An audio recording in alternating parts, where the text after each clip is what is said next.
Just talk for a while. Okay, we're recording. This is going to be a very uplifting meeting today. Super optimistic. Okay, so 6:05, we're recording. We'll go ahead and call the meeting to order. And I have the roll call, and I'll add anybody that joins a little bit later. I did note an error on the minutes. Well, I'm sorry, I need to start with public comment. Anybody from the public have any comments they would like to make? No public comment, okay. Moving on then, we have the consent calendar, and on that is the minutes. And I noticed a typo on the title for item 1, approval of the minutes. It should be January 12th, 2021, and not December 8th, 2020. So I will make that correction. Does anybody else have any other comments on the minutes? And would somebody like to make a motion to approve them? So moved. Thank you. Is there a second? Great. And all those in favor, you can say aye. Aye. Aye. Any opposed? Great, motion passed. Okay, so the next item is our regular business to discuss the safety and climate hazards and review the safety policy framework. So Eric, this is you. Thank you. Hi again, everyone. Nice to see you all. As Lisa said, tonight is the night of uplift. We're going to talk about potential hazards associated with natural disasters, things like earthquakes and landslides, but also climate change. And so I think some of this is going to feel a little bit overwhelming, or it does to me sometimes when I present out this information. But I just want to start by saying a lot of these hazards have strategies that we can take now proactively to really think about how to address them in the community, both within the city's municipal buildings and infrastructure, but also within people's homes and businesses in communities. A lot of them are cost effective. A lot of them create better quality of life for people in the community. But I do want to start with that because often this stuff can seem really overwhelming. And I think it's important to recognize that we do have a lot of strategies to address them, but they do take a lot of coordination and patience and thoughtfulness to implement them. And so we're going to go through some materials tonight. It'll be a little doom and gloomish to start, but I do want to get through that doom and gloomish kind of background information and really talk about the strategies that the city can take to address those hazards. I'm going to go ahead and share my screen now. And I am not 100% certain which screen I'm sharing. So if you guys could tell me, that would be terrific. Can you see? So it's general plan, community advisory plan committee. It's the presenter view. Yeah. You're seeing the presenter view. All right, hold on a second. Yeah. That's better, right? There you go. Yep. Perfect, thank you. I always get them backwards. So, just quickly, I'll go through some backgrounds on the existing hazard profile for the city and then some of the key plans and policies that are already in place now. Then I'll go through very quickly that policy framework that you all were sent out ahead of this meeting. And then I'll talk a little bit more about the upcoming schedule of events for the general plan update. So overall, I think the purpose of the safety element is really to start to tackle issues associated with natural hazard risk. Those are things like earthquakes and shaking, as well as landslide risk, wildfires, flooding, but also to really start to account for climate change and how the city implements its programs over time. So we all know, and we've talked about on a number of times, that climate change in California is already experiencing the effects of climate change, and those impacts are expected to worsen even with only moderate increases in greenhouse gas emissions. So both gradual climate change, things like sea level rise and warming, as well as climate hazard events, so like big downpours and extreme heat days, they expose, like other natural disasters, people, buildings, infrastructure, ecosystems, all to a different range of different kinds of hazardous situations. And we know that climate change is anticipated to exacerbate some of those existing natural hazards in the city, like flooding and coastal flooding. And again, while a lot of these lists on the left-hand side seems a bit overwhelming, there are solutions to the climate change that are workable and cost-effective, and then they can really improve our quality of life for both the residents and the businesses as well. So the city of South San Francisco is located in one of the most seismically active regions in the United States. The San Andreas Fault, in fact, is located in the westernmost corner of the city, running through the Westboro planning sub-area.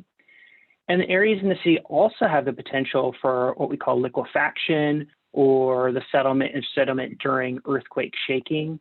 So these include low-lying areas along the coast and east of 101, around Colma Creek.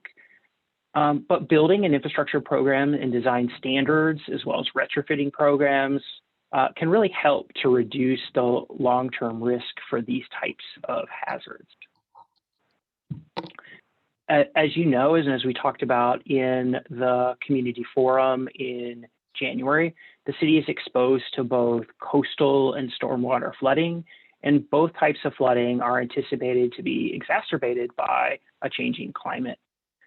This is the map that you saw previously that shows the extent of the 100-year floodplain. These are mapped by the Federal Emergency Management Agency through its National Flood Insurance Program.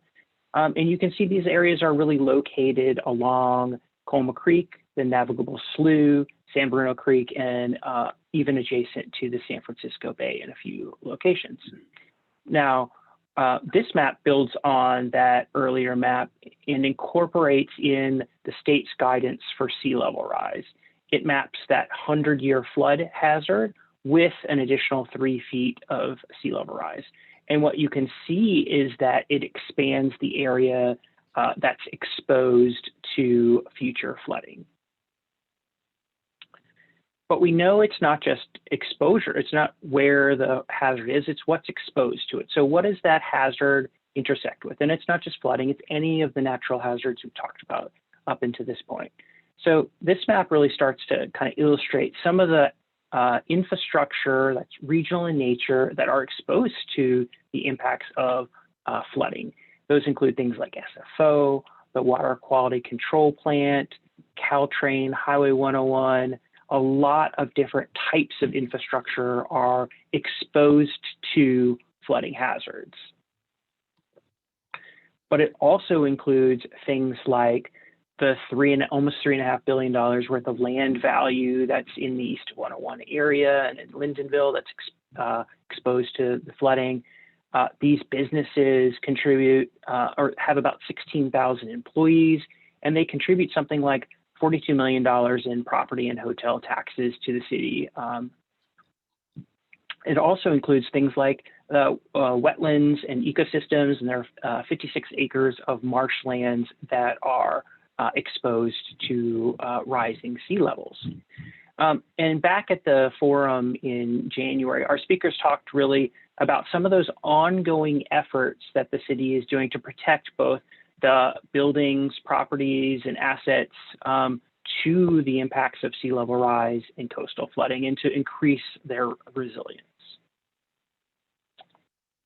So the safety element will also cover wildfires. And while there are no wildfire hazard zones within the city boundaries, the San Bruno Mountains just to the north of the city have kind of moderate to high susceptibility for wildfires. And likewise, Sign Hill is a large open space within the community, and the vegetation needs to be continually managed in this area to minimize risk from future fires. And while the exposure to wildfire in South San Francisco may be relatively low, we know that regional wildfires are having a huge impact on air quality around the Bay Area. These are some images from the 2017 Camp Fire, which really elevated air pollution levels around San Francisco and around the region to some of the poorest air quality in the world for an extended period of time. Now, the smoke resulted into a significant uptick in things like emergency room visits for respiratory and heart complaints. So you have the direct impacts of the fires, but you also have these secondary impacts that can have big implications for folks in South San Francisco. And like flooding and like climate change can really exacerbate the conditions that lead to wildfires. So there's an expectation that we'll see more of these in the future that will have more of this type of impact across the Bay Area and across California. And like sea level rise and warming temperatures, we know that extreme heat events in California are becoming more frequent, more intense, and lasting longer. The number of extreme heat days is anticipated to increase across all of California, across the San Francisco Bay Area, but more so inland than in coastal areas. But still, by mid-century, sort of about the time horizon of this general plan, we can expect to see about a doubling in those extreme heat days within South San Francisco. And I'm often asked really why warming temperatures and these extreme heat days are so bad, because it's actually kind of nice. It feels nice to get these warm days sometimes to come out of the fog in the summer. But this diagram really illustrates just one example of how extreme heat can impact public health. So these rising temperatures and more frequent heat waves can result in heat stress. The combination of high heat and high humidity in particular can be harmful, leading to things like heat stroke and even death among healthy individuals. And things like the urban heat island effect. So when you have a lot of concrete and asphalt and not a lot of greenery around, can reflect and amplify heat in smaller areas and actually increase temperatures. And we see that a lot in poor communities of color historically and in patterns across both the state of California and country.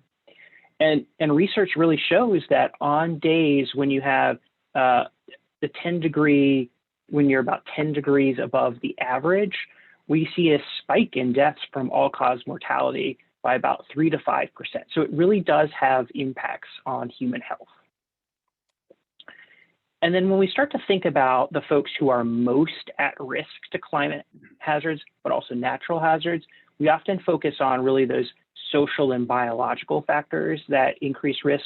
So things like age, so how old are you, older populations, younger populations, people with disabilities, but there are also social factors, and our environments really impact our ability to access resources and get social support.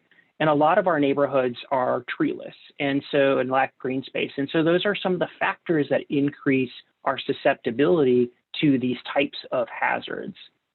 But it's also important, I think, for us to always consider the root causes or these contributing causes of what's causing those social factors to happen. And the reality is that a lot of lower income communities of color are often burdened with multiple overlapping factors that cumulatively impact health, but then also someone's ability to adapt and respond to climate and natural hazards. And I think we've seen this throughout the pandemic itself, the COVID-19 pandemic. And then this is a map of some of the most sensitive populations in South San Francisco. So places like downtown and Orange Park have a higher socioeconomic and health vulnerabilities than other places, but they're also exposed to a high level of environmental pollution from things like the freeways. So a lot of these neighborhoods are sort of facing these multiple overlapping burdens that will make it harder for them to kind of adapt to and respond to different natural and climate hazards. And the safety element is going to address a whole bunch of other issues that I'm not going to focus on today or even within this particular policy framework, but just to let you know that we'll be working on these pieces of this policy framework for the final element of the general plan. All right, so the safety element really builds on a lot of significant work that's been done in the city to date. These are just a few examples of some of the plans and policies that address natural and climate hazards. This includes a kind of a cornerstone document, I would say, which is the San Mateo County Hazard Mitigation Plan, which is in process of being updated right now. That county-wide plan includes specific analysis and implementation actions for each local jurisdiction that's participating in the planning process in the county, including South San Francisco. And having these plans is really important because it allows the city to access funds for disaster relief. The city has also completed or is in the process of working on a number of plans or programs that also address sea level rise and flooding. These are the things that we heard about at the Sea Level Rise Forum, like the work with the U.S. Army Corps of Engineers, the Colma Creek Adaptation Project, and more. And then throughout the process, we've heard from a number of community members about some of the priorities associated with safety and climate hazards. These include things like transforming Colma Creek, kind of creating a comprehensive sea level rise strategy that includes both kind of gray infrastructure like hardening and the nature-based solutions as well, and is also using kind of regulatory measures. And then we also want to make sure that these areas are really protected from sea level rise and flooding in the future, particularly the city's most vulnerable residents. So this engagement, along with the kind of the technical analysis and the existing plans and policies, really laid the foundation for this draft safety and climate adaptation policy framework. And I think you saw this before with Sammy's presentation on the sustainability element last time, but just a reminder, this is kind of the basic structure of each of the policy frameworks where you kind of have these high level outcomes that we're trying to achieve in that particular element, and then the goals, policies, and measures to implement that structure. And this general plan, as you know, has a kind of a strong focus on tracking and measuring performance. So we've identified a series of metrics to track progress in the safety element, as well as targets to measure the level of performance over time. And again, just a note to say that the policy framework is not the final general plan element. It does not include all the goals, policies, or implementation actions that are in there. Rather, it kind of articulates the general policy approach in this plan and the new topics in particular in this element that were not addressed in the previous safety element for South San Francisco. So if you don't see something that's important to you, just let us know and we can talk about whether it's how to incorporate it into the planning project. Okay, so here we go. So here's the meat of the policy framework that you have. So these are the three desired outcomes that we drafted. So the first is that city operations will not be significantly disrupted by climate change and or natural disasters. The second is that community assets will not be threatened by future flooded events and sea level rise. And the third is that residents, particularly most vulnerable residents, are protected from climate and hazard impacts. To make sure that we measure the performance of how the city's doing, we've kind of put together an initial set of some performance metrics for the safety element. These include what I would call sort of process metrics, like the percentage of the plans in the city that address climate impacts, or the number of sea level rise flooding projects completed. And it also includes things like our outcome metrics, so the number of repetitive loss claims from flooding. So the first goal really focuses on proactively advancing community resilience through capital improvements, planning and policy development, and then partnerships. And resilience is really one of those terms of art. And so when we talk about resilience, we're really talking about the ability to adapt to changing climate conditions and to withstand and rapidly recover from disruption. Now, this is often discussed in the context of climate change, but it actually relates to all other types of hazards, shocks, and stresses that a community might face. Things like earthquakes and even the COVID-19 pandemic are examples of some of those shocks and stressors. And in particular, I wanted to call out the idea of requiring infrastructure, in high hazard and sea level rise zones to adhere to sort of more stringent guidelines for their development in the future.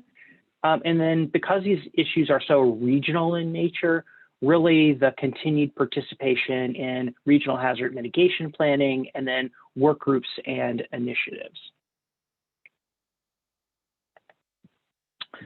And one of the emerging initiatives that you all heard a little bit about at the Sea Level Rise Forum was this County Flood and Sea Level Rise Resiliency District. They're really a coordinating partner to kind of help identify and implement solutions across the entire region. They can help leverage state and federal dollars for improvements, including in projects like Colma Creek. And we've had conversations with them specifically about different ideas for what can happen in the Colma Creek corridor in terms of flood protection, naturalization, and so forth. Next, we wanted to ensure that the city's critical facilities have the needed capabilities and capacities to continue operations during and after hazard events. So we've identified really two specific actions.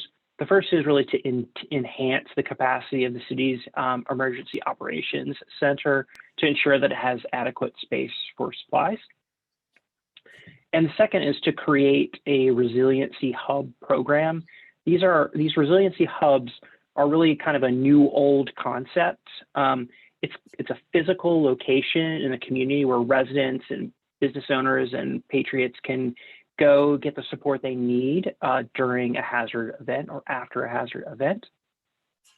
And the San Francisco Empowered Communities Programs Hub Initiative, it's a kind of a mouthful, is one such example of those Resiliency Hub programs. These hubs really provide an opportunity for residents to come together to both develop neighborhood-based hazard mitigation programs and to improve household readiness, right? You can go there, they can help you build a preparedness kit. You can walk away and go to your house before a disaster happens. And then during and after hazard events, they become places where people go for assistance or information or other post-hazard needs. They often store things like food and water, blankets and other supplies. They'll often have backup power in case of emergencies. Now, traditionally, this type of practice was held in a public or a city-owned facility, but kind of the new practice is really to think about housing these in buildings that are run by trusted community partners, things like churches or other service providers, so that people feel comfortable and safe going to these locations after or during a disaster. The next goal focuses on minimizing the impacts of earthquakes and seismic hazards in the city. Specific actions include municipal focused measures like improving mapping techniques and then regular assessment and retrofits of city-owned facilities and infrastructure. But then also community programs like improved access to retrofit programs like the Earthquake Brace and Bolt program, and maintaining inventories of things like soft story buildings, affordable housing, so that we know how and where to target kind of more limited resources to improve the performance of those buildings during geological hazard. The next goal is really is a new one, I'd say, for the general plan and safety element. It focuses on protecting existing and future development from sea level rise and flooding. And at the forum, Mike Frutell talked a lot about the city's work with the U.S. Army Corps of Engineers on developing options for protecting the water quality control plant and the development east of 101. And then we also heard a little bit from Jeremy Lowe from the San Francisco Estuary Institute about opportunities to incorporate nature-based solutions to improve resilience, particularly at the mouth of Colma Creek. And you heard some of those ideas from Richard as well around the Colma Creek adaptation options. And then lastly, additionally, we would recommend local code updates to require flood-proofing techniques for new development. These might include things like raising the land with fill or increasing the height of finished floor elevations in buildings, and even finding space on properties and in streets and in parks to kind of hold water during storm events. The next goal focuses on the transformation of Colma Creek. It really expands the objectives for the creek corridor to not only mitigate flooding and sea level rise, but also to provide opportunities to restore ecosystems, improve public access and pathways along the creek. And at the forum, you heard Richard talk about the Colma Creek Adaptation project that the city is doing with he's doing it with Hassel with the city, as well as the Flood and Sea Level Rise Resiliency District.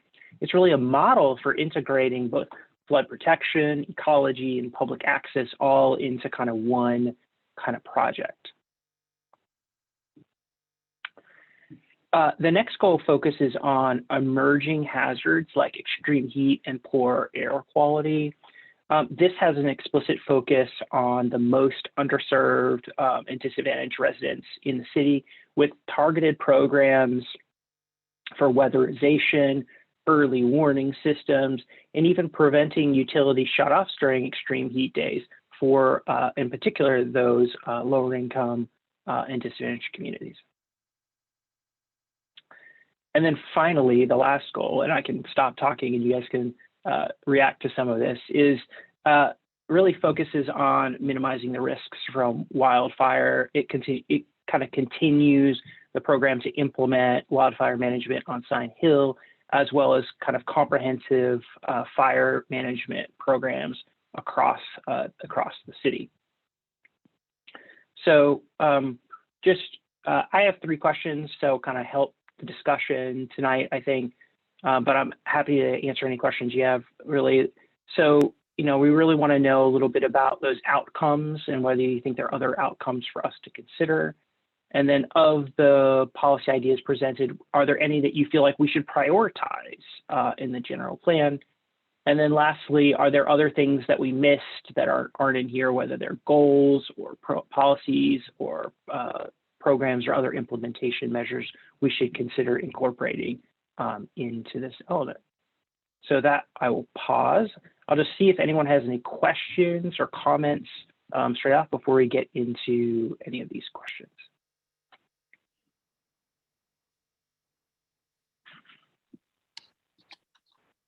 Hey, Eric, this is Stephen here. I do have a question. You can help refresh or maybe clarify a little bit. Early on, you were talking about the capital planning aspects.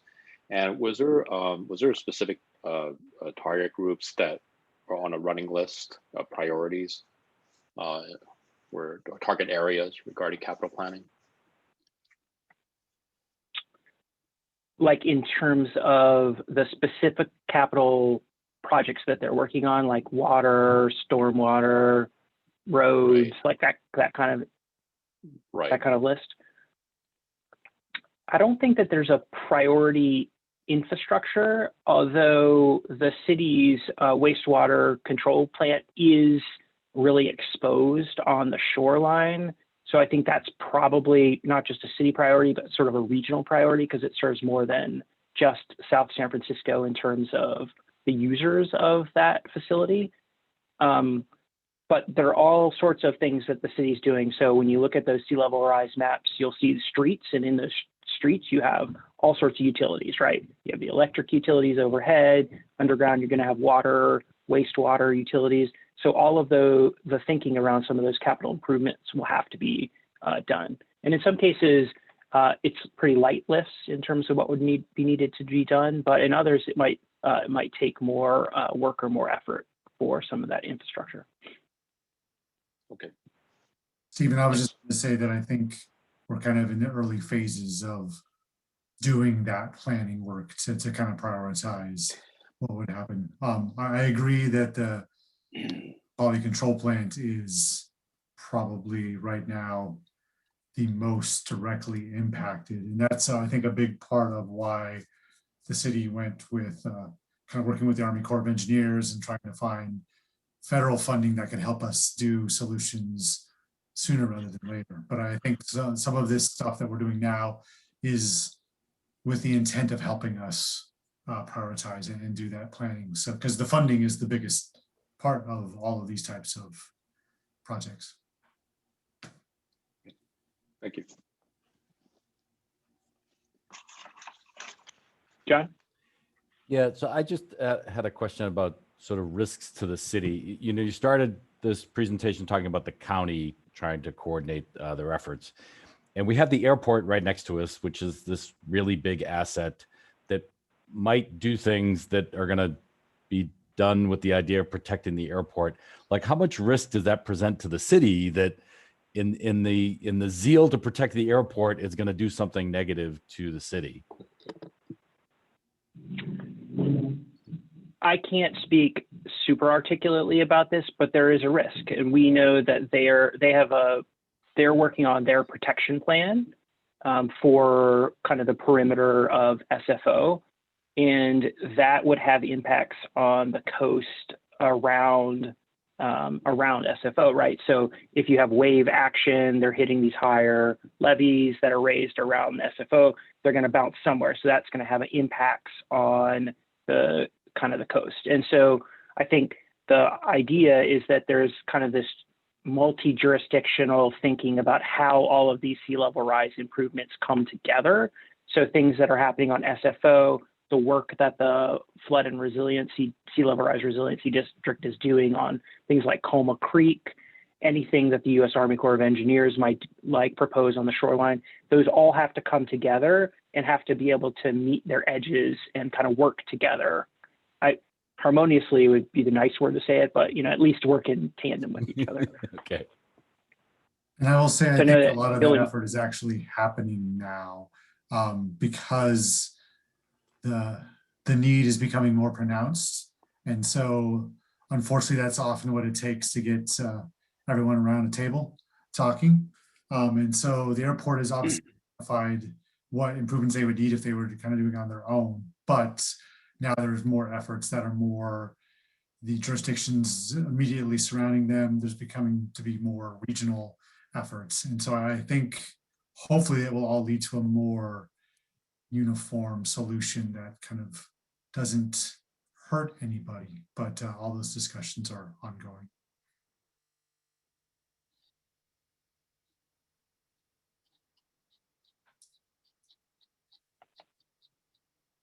Any other general questions on the background, or you want to dig into the policy framework? You guys ready to dig into the policy framework? Yeah, let's do it. I have a couple questions on the policy framework, so let's go ahead there. Great.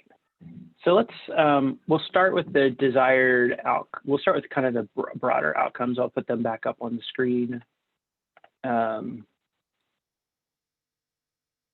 Not sure which one you're looking at. Are you looking at the presenter view or the other view? The right one, the correct one. Good one. Good. Thanks. The right one. I hope. Yeah. Thanks. I still 1 year and haven't mastered which of the screens the presenting is happening on. So we had these three outcomes that we drafted. One is about city operations not being disrupted by climate change or other hazards. Second being about other community assets not being threatened by future flood and sea level rise events. And the third is really about protecting the most vulnerable residents from both climate hazards as well as hazard impacts. Any thoughts or comments on these? Any additional outcomes that you think are important for us to incorporate in? So what was the thought on the community assets teal box? Why did you guys focus on the flood and sea level rise as opposed to, sort of all natural disasters? What was the thought behind highlighting? It's a good question. There has been such a focus on sea level rise and flooding as it's a new topic within this particular general plan update. So it's now a required part of the general plans now and the assessment and policy writing that we do. So it was sort of highlighted and raised up because it was a sort of a different outcome that hadn't been done previously. And even different from the city's hazard mitigation or the county hazard mitigation plan, which was adopted only 5 years ago. So that's why it was raised up. We can certainly expand it to look at a broader range of hazards as well. I was just sort of thinking, I was wondering if, transportation infrastructure like our BART station or Caltrain station, if those would be included in that box, since it's not really city operations, but it is a community asset, and how that might be impacted by things aside from flood and sea level rise, you know, earthquakes or something like that. I would Good think comment. from staff standpoint that we would think of those things as community assets as well, because all of those have to work along with all of our areas. Yeah, exactly. So.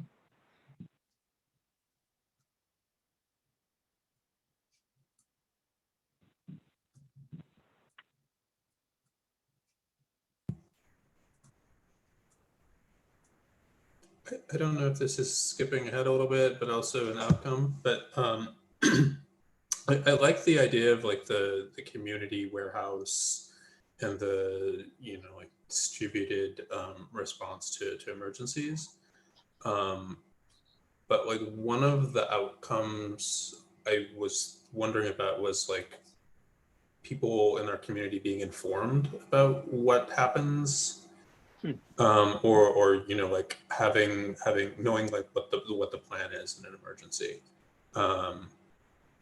because yeah, I mean I think like we have SSF cert. I didn't hear a mention of them, but they're very active in, you know, our community and emergency response. But I feel like a lot of people, you know, like there may be an emergency operation somewhere, but they might not know, you know, to go there to get food or to get whatever. So I don't have like a clear idea where I'm going with this. But desired outcome here of like community knowledge or like community being informed. And actually, if I may add to what Roderick's sharing, and actually I was thinking similarly, and actually when you started into it, Roderick, it was more eloquent than I was thinking. I was still working my head. So thanks for taking the lead. And maybe to the point of awareness and education, it kind of reminded me about when I was at Kaiser Permanente, and maybe John has, or maybe some even updated aspects on it. When I was at Kaiser Permanente, I remember that there's these emergency preparedness disaster drills that we work with, you know, communities, agencies, all these, you know, high schools. I mean, it was just a big, massive thing. Every year, there's a theme, you know, whether it's, well, at one point in time, it's like bomb threats, or maybe this time is wildfires, or, you know, to that effect. Yeah, and there's some nuts and bolts, like maybe, you know, how can we create awareness, and maybe more than just awareness, involvement. That's great. I think we can totally add that. I see an outcome where you have an educated and informed community that's helping to define some of these solutions, and that could be an outcome. And naturally, then you could see within the subsequent goals and policies more measures around education about what the program, like what the, you know, what these different, you know, what an evacuation routes are and what you should do during, you know, to prepare yourself for disasters, right? So there can be a lot of that kind of work too. And I think that extends both to natural hazards as well as future climate hazards. So it's a great one. And actually, if I may squeeze a follow-up thought to that, just curious, from maybe on two levels, and you brought it up in terms of like the wildfires, how we may not be directly, you know, at a high exposure thing, but of course, what we experienced in the past, has there been specific learnings from the wildfires, and maybe to a certain extent, what's going on right now with the pandemics, with mass vaccinations, things like that in mass scale? Or are there certain interesting aspects that we're gleaning and capturing into this process? Yeah, I mean, I think we learn from each set of disasters, and I know in the last year, for example, the state of California published a new set of planning guidelines for wildfires. So, you know, over time, we improve what we know about the techniques that help mitigate those potential hazards from happening or starting or spreading. So I think we're constantly learning and evolving with each iteration of these planning efforts. Basically, you know, what are the hazards we're even looking at? So as I said, like 5 years ago, we didn't even look at climate hazards in a lot of places. And now we're incorporating that in. We know but more practices around wildfire risk because we've learned a lot over the last 5 years about those. So I think we're constantly improving some of the techniques over time, but those mitigation strategies, as well as the educational component of it. Right, and actually, I should have phrased it better in terms of those learning, and maybe that last point you just shared, from those learnings of wildfires and the maybe current pandemics, how have we re-educated or maybe in a more efficient, broader way to the current South City citizens? Maybe that was what I was trying to get to. Thanks. Is Yeah, I there, don't know if Billy, you can talk about it Go from ahead, South City's perspective. I'm sorry. I think I might have just cut somebody off. Sorry. no, please carry on. No, I was just going to ask Billy if you know of anything internally within the city that's changed in terms of comms or kind of the requirements for properties, maybe with respect to wildfires, like if they're doing different things in Terra Bay or any of those kinds of places. Off the top of my head, I am not aware, but I'm sure let us do a little bit of research on that and get back. Because I'm guess obviously there's got to be certain things that are getting implemented down to city levels, and we're getting into some of our ordinances and such. Like the one thing I was actually going to say, and I think this speaks to this as well, from all of the efforts that have been happening recently and just trying to have better outreach with the community. I know from council and the city manager's office, there's actually been an effort to kind of how do we better engage with the neighborhoods and the different ethnicities and just our population in South San Francisco. I remember a long time ago, we had lists of tons and tons of homeowners associations, and many of those are no longer in place, but there's other types of things that could potentially take the place of those. And so I know that there's been an effort, I believe there's a larger commission that's been set up to work on that. And I would see that from those efforts, in some ways that becomes your community engagement, where you're getting the word out to more people. And then as we start to create more of these types of hazard plans, gives us another way to get them out so people are aware of them. And hopefully we are learning a little more grassroots, I guess, efforts in terms of getting the word out rather than just through a city council meeting that is viewed on the television or in person as it was a couple of years ago. But let us look in a little bit more and see how some of those other hazard planning efforts are trickling down into some of, I'm sure fire and police and those departments are definitely implementing some new measures for this. Billy, what you said just now, it made me think also of not only HOAs or different neighborhoods that we would want to be able to communicate with in different languages and things, but also, partner agencies. So for example, I don't want to step on Pat's toes, but the school district, we would want to definitely, I would think coordinate with them in the case of an emergency, and way before that to make sure our contingency plans were, maybe, in alignment or at least made sense and worked well together. I always thought if there was a huge earthquake or something, how would our first responders get to each school site, if for some reason transportation is down or, there are huge floods or something. That's probably something we'd want to work with such a large entity with, and even our neighboring cities and their first responders, those sorts of things. I think Pat had something. Yeah. So every single school has an emergency plan in case of any kind of emergency. If we have to leave the school, for example, Monteverdi would go up to Westboro. And and there's a huge yard in front of Westboro, and that's where they would all meet. There are plans for, you know, how parents would pick up their kids, how we would get a hold of the parents. Also, the county has the Big Five plan, where there are very explicit steps to follow with regards to any kind of an emergency. And that is a plan. It's the county works on it with every single one of their cities, their school districts. It's meant to have a common language for everybody in case of an emergency, and meant to allow every agency, every city to know exactly what to do in that emergency. So they would be working with different cities and the schools within the cities.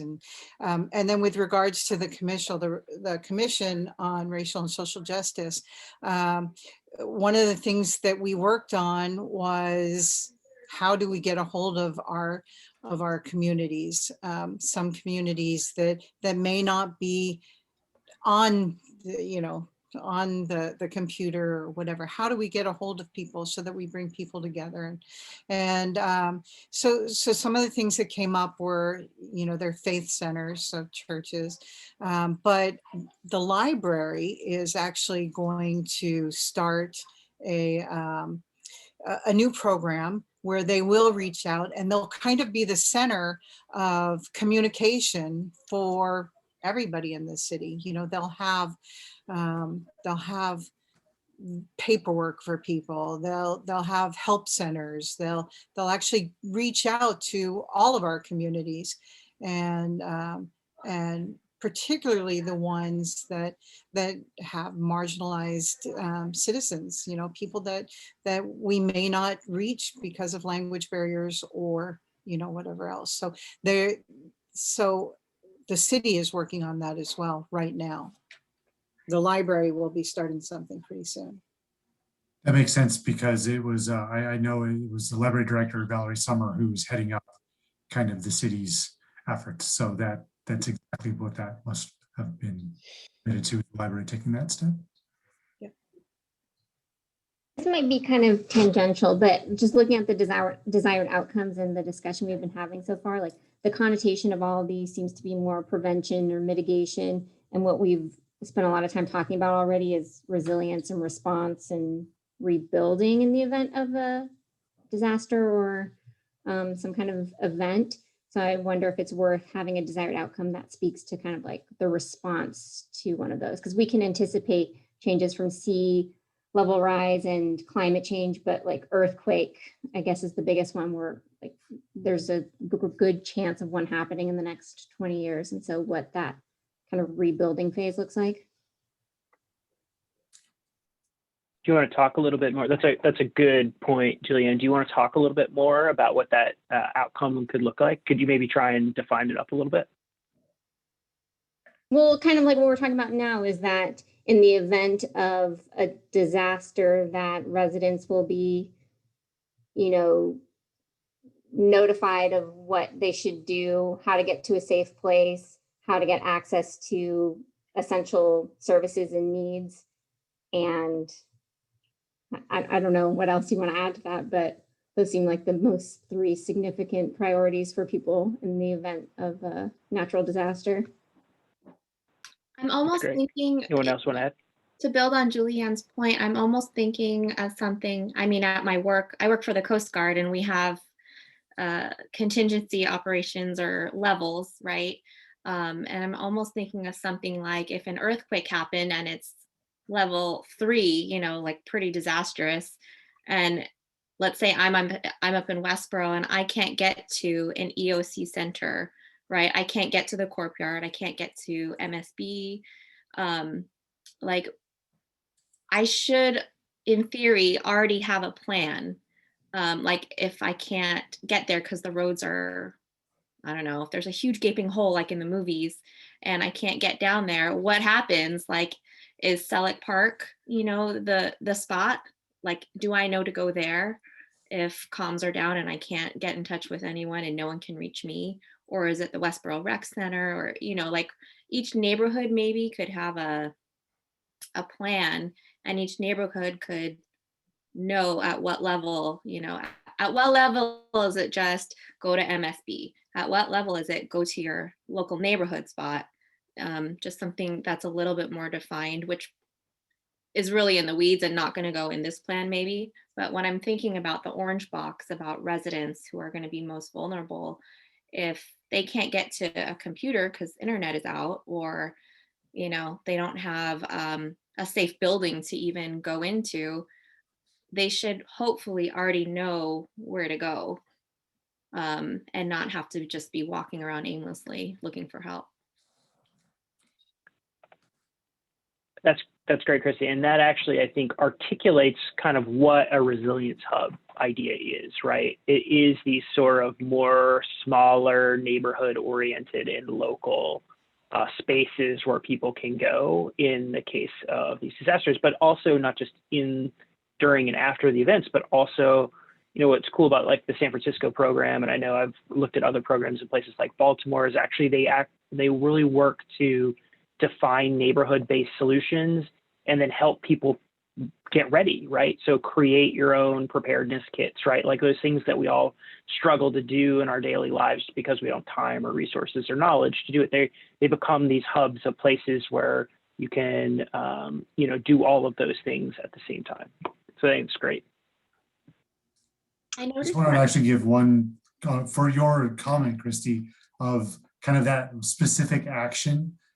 You're right where it's a little bit more, it's not as high level, but I actually love those because those are the types of things that we can include as like example actions that help people get an idea of what the intent is. And so if any of you ever have those, please throw those out because those become really helpful for us in terms of making it easier for people to understand kind of what the ultimate intent of these goals are. I noticed in the document we were emailed earlier from Lisa, I noticed CERT wasn't on there, and I didn't know if that was something we wanted to include. Our CERT folks who are trained on how to help in emergencies and things. Are they trained on how to help in really big natural disasters too? I think that's part of what the training covers, and they should be included as an example of some of those neighborhood-based groups that are already actively doing this work.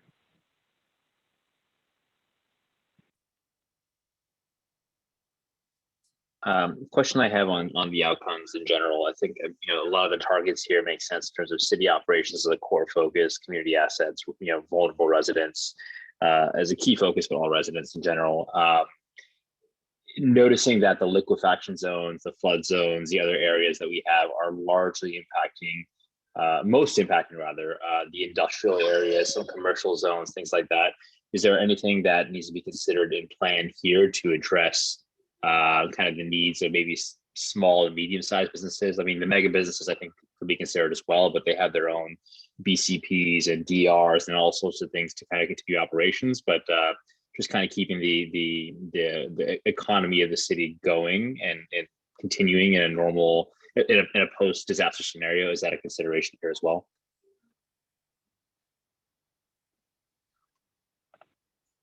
Absolutely, and I don't know if anyone else wants to speak to it. That's not my area of expertise, and I can't add a whole lot, but I do think that's a really recognizing that the economy is made up of different sizes of businesses, but also different industries, which might be affected differently by each of these hazards, and their emergency response plans would be by necessity would be different, and whether or not all of those businesses have the tools to both plan for and then do whatever post-disaster things they need to do is something I'm not certain about. But you're right. I think a lot of those large businesses have those plans in place, but the smaller and medium-sized ones may or may not. One thing I was going to add to this was I think it is a good comment because so much of our discussions deal more with the residents. And so it's good to keep in mind the business needs are different. And so making sure that what those needs are in case of emergency are actually identified and planned for as well.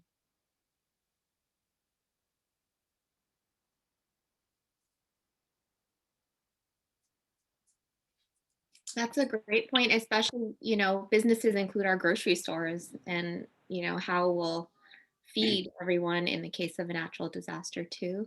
I was thinking as one of those partnership opportunities, the Chamber of Commerce might be something we'd want to, ask about partnering up with and see if they have a plan.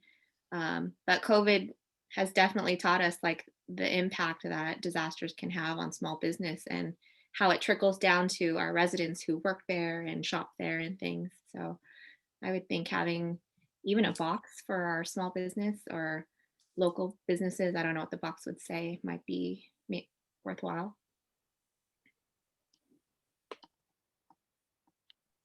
And if I may ask just a real nuts and bolts question to that, is there some sort of, with like businesses in mind and really maybe across, and maybe even broader, is there some sort of like, I don't know how you phrase it, capital planning tax credit program for, because a lot of businesses and individuals are being hard hit. So what can we do to help encourage, maybe boost some of these groups and parties to get involved?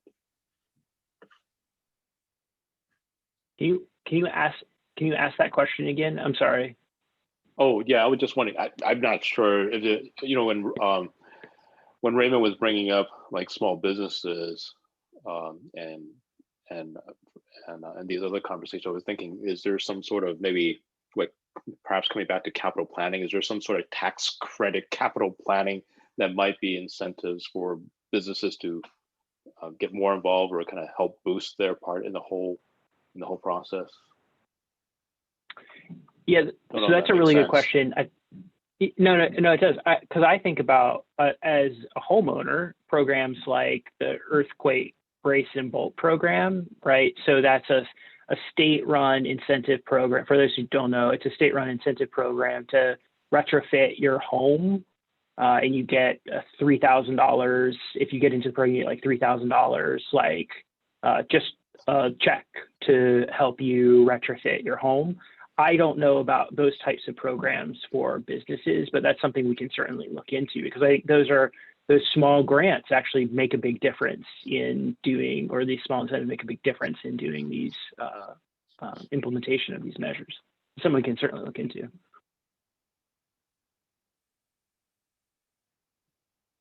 I had no idea about the state grant. So that's really good information to have as a homeowner, if we want to give residents incentives to, prepare and do what they can to prepare. Are there any, I really have no idea, but I have, a lot of our homes are on hills and there's hills behind us. Are there things we should be doing to mitigate mudslides, and how does that work? And maybe I should ask my own Parks and Rec department, they might know.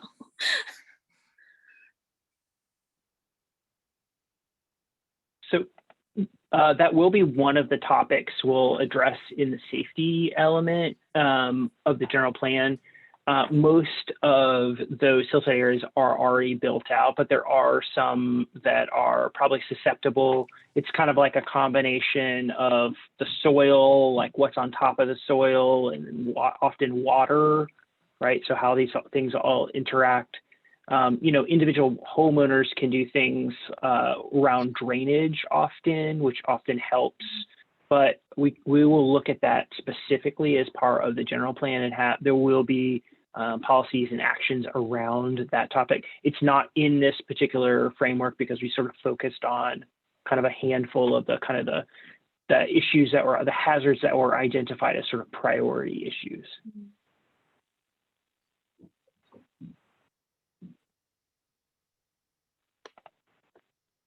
All right, so I think maybe we can move off outcomes. And I just wanted to sort of ask this question, high level, and I'll sort of flip through the goals so I don't have a summary one.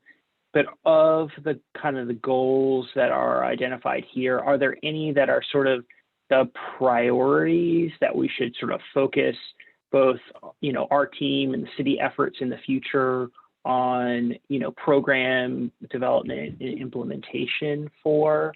And I'll kind of walk through the goals now so you can see them all, and then I'll get to the end and I'll pause there. So there's the kind of the overall goal about community resilience and preparing for hazards. There's the goal about making sure that critical facilities have the capacity to continue during and after hazards. There's the goal around seismic and geologic hazards. The goal around sea level rise and flooding. Goal around Colma Creek transformation.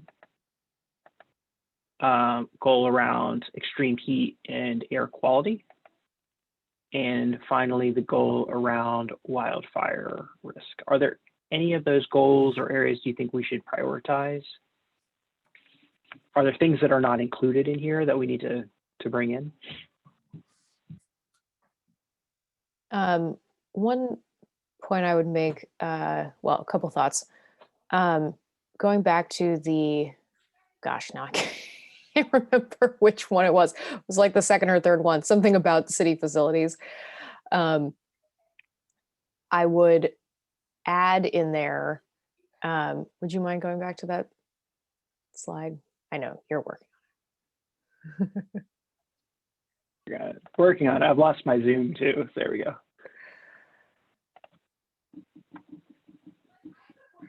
Yes, this one. I think, wait, is it this one or is it the go back one more?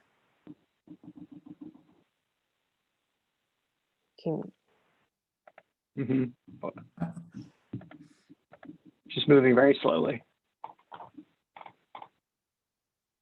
This one? Maybe, I can't remember. Anyway, my thought was that we should have some policy about, in addition to protecting existing city emergency response assets, a policy about not permitting new critical facilities to be built in vulnerable areas. So setters, don't put the next fire station in the flood zone kind of thing, which seems obvious, but may slip through the cracks. And then in terms of priorities, I'm not sure exactly why we need to prioritize, or I mean, why, I think that all of these, nobody wants to choose between whether we should prepare for sea level rise or earthquakes, right? Maybe one way to think about it, rather than sort of by topic or which one, sounds the scariest or might happen the soonest or something like that, is thinking about, what actions, maybe the things to prioritize are the actions or the policies that have the potential to address multiple hazards simultaneously. If by doing one thing we can address wildfire and earthquake, some of the things we were talking about, making sure that residents know where to go, or what help is available to them regardless of, event type or hazard type or something like that. Or another way of thinking about it might be, you mentioned partnerships, maybe things that we could deprioritize would be things that other partners already do, or have the potential to do instead, or to do, a significant portion of, where the city doesn't have to put its resources into something that another organization or jurisdiction or entity is already doing.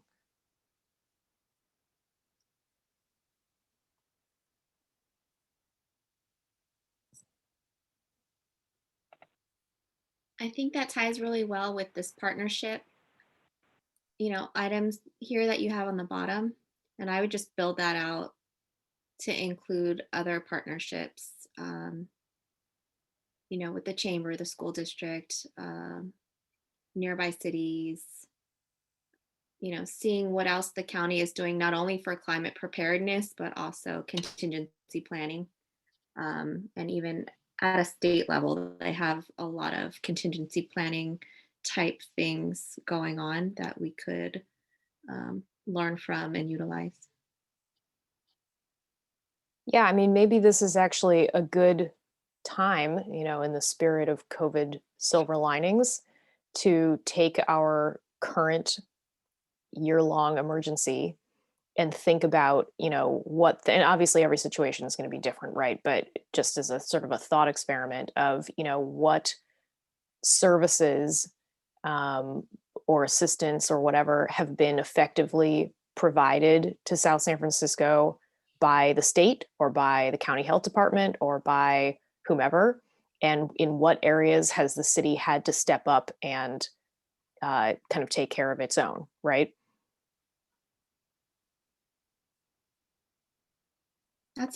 That really made me think of something, Sophie. With all this COVID-19 stuff, we're kind of learning as we go as a county. And I've noticed other cities are getting some of the services that would be great to have here in South City. So, it's taken us a little bit longer to get a COVID-19 testing site. And that's thanks to our school district, right? We still don't have a vaccination site dedicated, or dedicated in our city. They have one at the Jefferson Union High School District now. Why don't we have that here in South City? So if we're able to sort of set up those partnerships on a county level, because they're coming, from county resources, if we can set up and say, hey, if we have this earthquake, can we count on you for this? And it's already sort of lined out what that looks like. And maybe the location is different, depending on the neighborhood that's impacted, but at least, here's the list of resources that we need to call in the case of an earthquake or in the case of a wildfire, and I'm sure like our fire department already has it, right? You have like the levels of different departments and partnerships that you call. So if we have that for the other natural disasters like flooding or, severe rains or earthquakes, that might be something good to try to work on.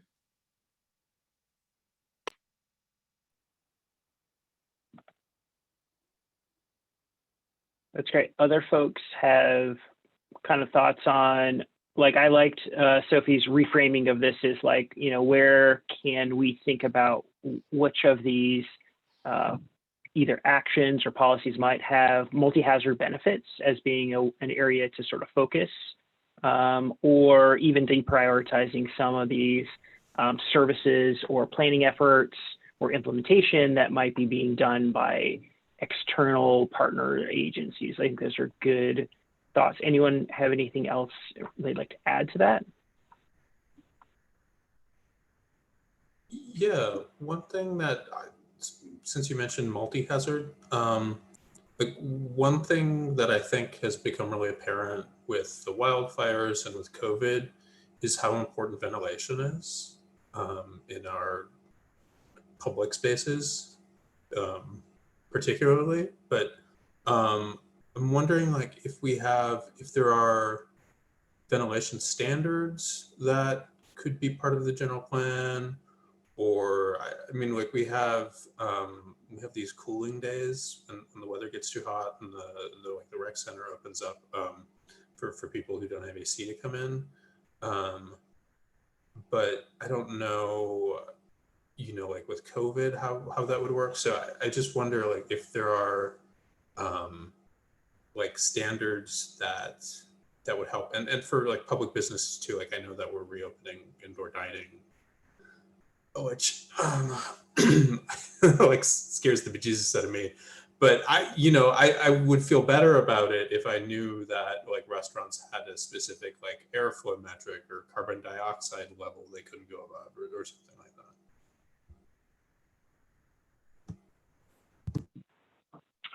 Well, there's certainly lots of opportunities to do that, to look at ventilation, and the state building code and the city building codes have standards associated with things like ventilation and airflow, operable windows, those types of things. And I think there's new and emerging science around healthy buildings that might be beneficial for us to look into as a kind of an opportunity to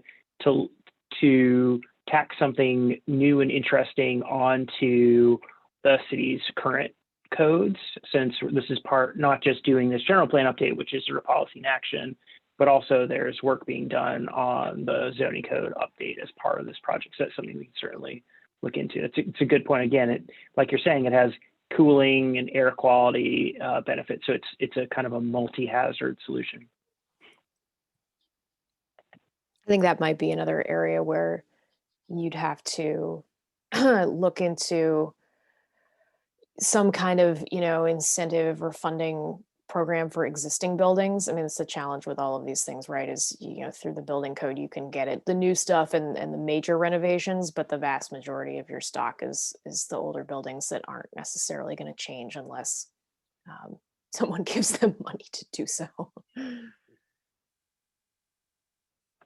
Right. And then you look at programs, that's exactly right, Sophie. And then you look at programs like I think it's called Bay Rents, like the Bay Area Regional Energy Network, I think, and they do a lot of work around building energy retrofits, but they're always looking at ways to kind of expand that program. And it's all about retrofitting the existing building stock. So, you look at those regional programs that you can kind of leverage the resources of those locally, right? So then it's about education, making sure people know that those grants exist, and then getting people to actually do those grant programs, because they're not free, right? I mean, they still, even though they're getting grants, they still have to put money into their properties to get them retrofitted. And obviously the people who have the most need are often the people with the least resources. So, and that's always one of the bigger challenges.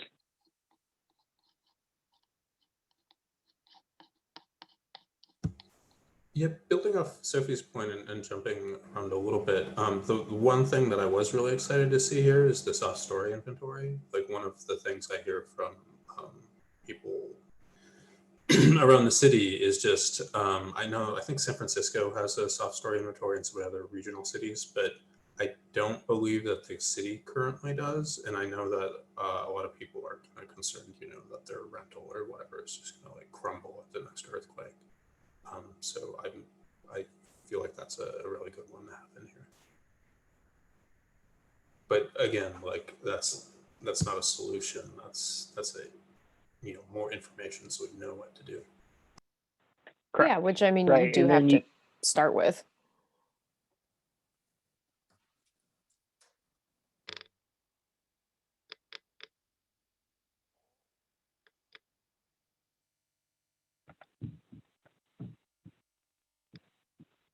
Any other things you all see are missing or want to add in, or think should be included?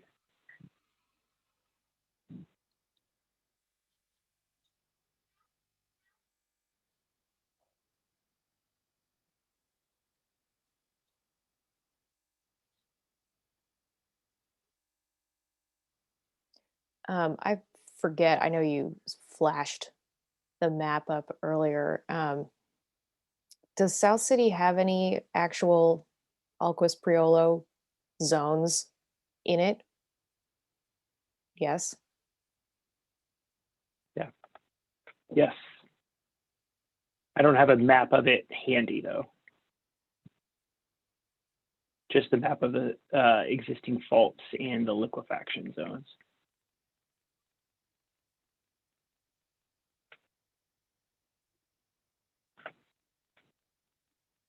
There's a lot of work being done around disclosure for hazards. Often that's done for homeowners, but I mean, renters don't get any of that information. And then often homeowners don't really read the disclosures. So there's some work being done there to like improve how those disclosures are made, so we can understand, people understand the risks of what they're buying into or renting into.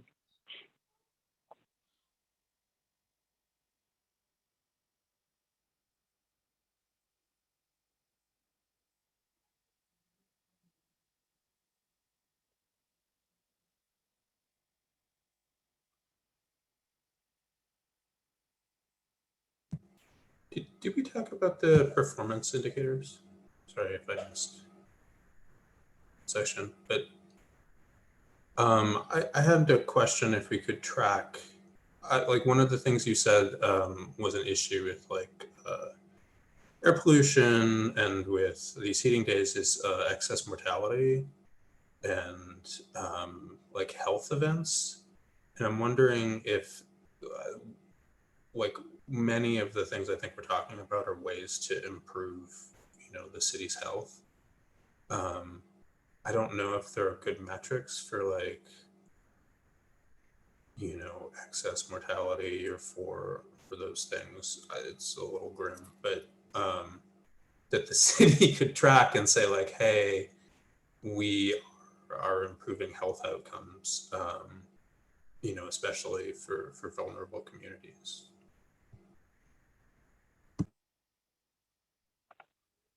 We could certainly look into that a little bit more. I mean, typically the challenge with a lot of health data is the scale at which the data can be presented without having too few case counts, right? You have to hit a certain number of cases of either mortality or incidence of a disease before the data is typically considered to be stable and publishable. So often we run into this case as you start getting into smaller and smaller areas, there aren't going to be that many cases of mortality associated with extreme heat, for example. So you always have a hard time kind of finding those baselines, but the data for public health keeps getting better and it's more accessible at the local scale. So there may be opportunities, we can certainly look into that, where maybe more opportunities in the future for the city to work with the county public health department to capture that data, because they do that for the county. Just sometimes when you get to smaller and smaller scales, it's a little bit more unstable. It's a good one, like the CDC tracks excess mortality from extreme heat events, for example. That's one of their climate change indicators. So, there are these kinds of metrics that are like that would kind of fit into this, certain respiratory, like emergency department visits associated like during these wildfire days or similar, or some of those kinds of metrics.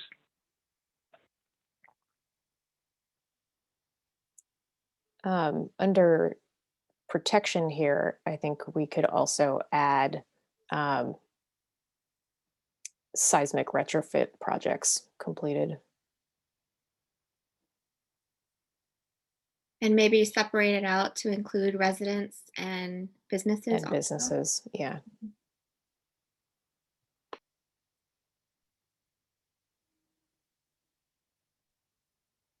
Yeah, I'm wondering, I don't know if this makes sense, but for the resilience hubs or the data that you were talking about for health related, when we have days like the cooling down days, and we open up MSB, is any kind of information gathered on, demographics, which I know can be touchy.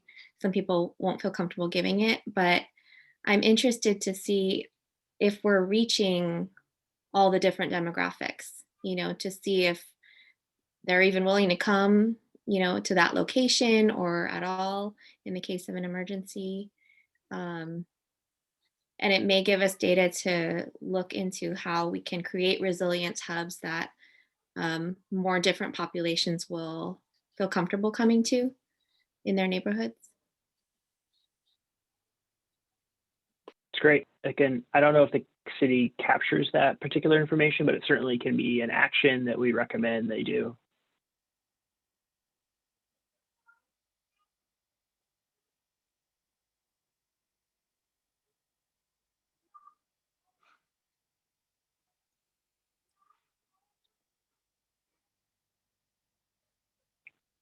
Any other comments on the metrics or the goals and policies, anything else?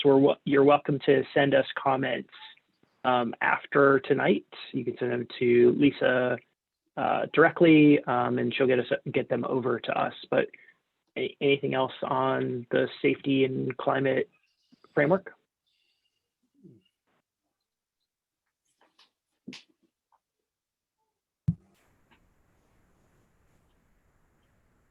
I had one random question that I'm just really curious about. You said you were going to be looking at dam failures. Like, I thought, like, I think Crystal Springs is the only one that I'm concerned about, and I thought that was going to hit Millbrae. So, is any part of Sub City in danger from dams? No, the answer is no. It's a requirement of general plan law, but no. We just have to make sure we check off all of our general plan law categories, and that is one of them. I, on a related note, recently for my own company's purposes, had to look into whether South City is subject to tsunamis, given its bay location. I would say the answer was very marginally. Makes sense. That's good for us. Yeah. We don't have to prioritize that one. That one can probably be deprioritized.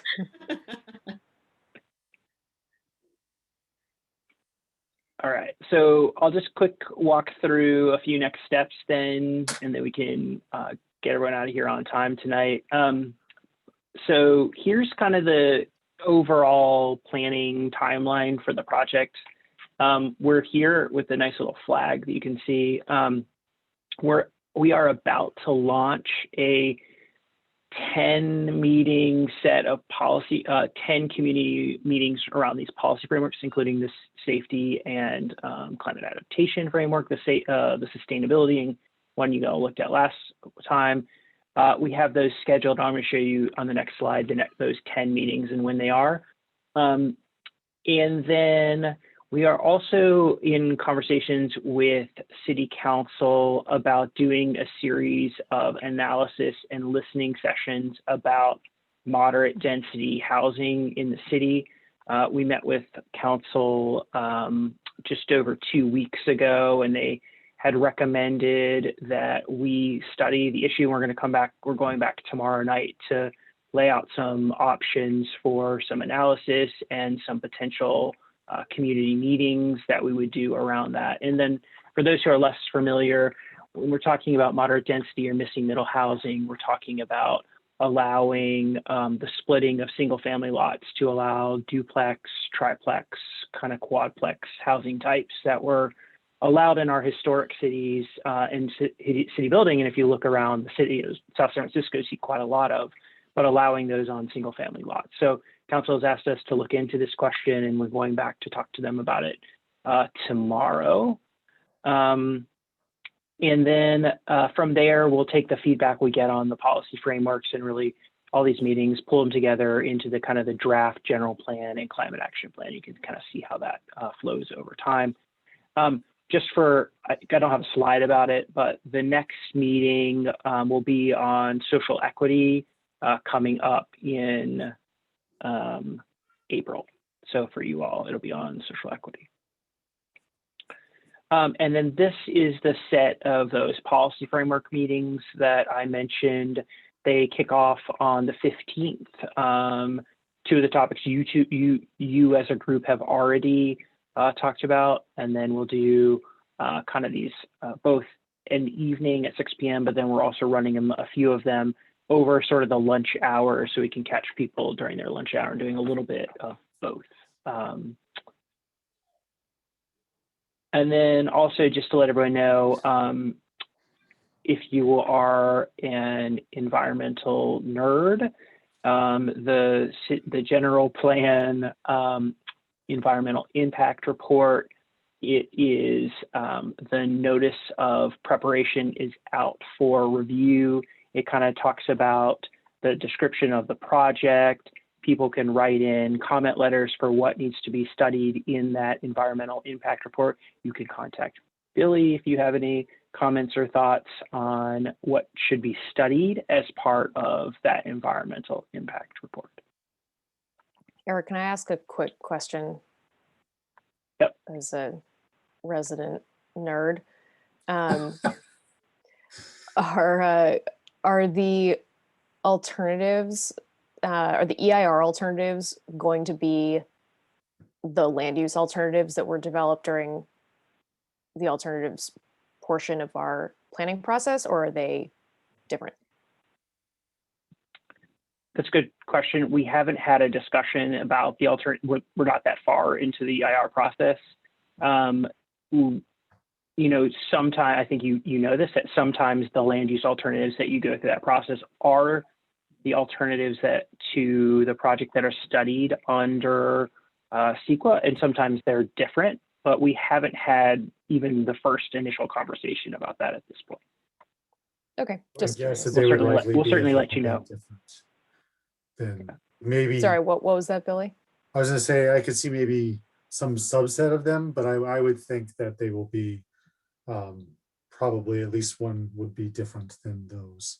But yeah, we haven't had any discussions on that specifically yet.